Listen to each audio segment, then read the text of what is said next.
crazy. Like that was one of the early things I saw. People were coming off of dialysis, going on a carnivore diet, and their doctors are saying, you're going to kill yourself if you keep eating like this. And they said, you know what? I don't believe you. You know, everything you've told me has only gotten me sicker. And so, you know, I'm just going to try this. And then, you know, 9 months later, this lady came off of dialysis, which is just incredible. And then I was able to, you know, mention that to a friend of mine that had kidney failure. He was like at 19% kidney function. And 3 months later, he was at 80% kidney function, you know, and he was worried that he was going to, you know, not make it to see his daughter graduate high school. You know, that's a devastating thing to have to deal with, you know, in your 30s, when you have a young child.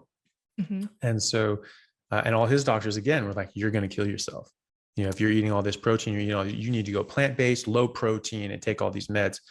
And he's just like, no, not doing it. And sure enough, just reversed all of his issues. And so when you see those communities and you see these sorts of things, and people say, oh, that's anecdotal evidence. Like, I don't give a rat's ass. These are real people. This is real life, you know?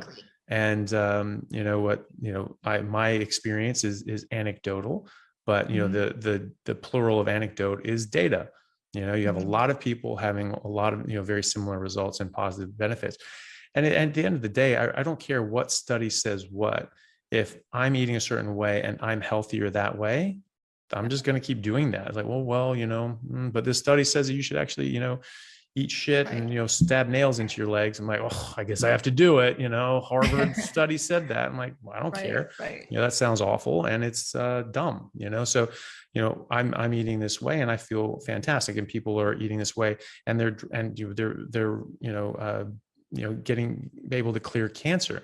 They're getting rid of autoimmune disorders. They're getting rid of heart disease. They're reversing their calcium, the CAC scores for arterial plaques. They're reversing their diabetes. They're coming off all their medications. And you're telling them that well, because there's no study that says this should happen, that it's not actually happening. Anecdotal or no, it's happening. And so I think it's very good when you have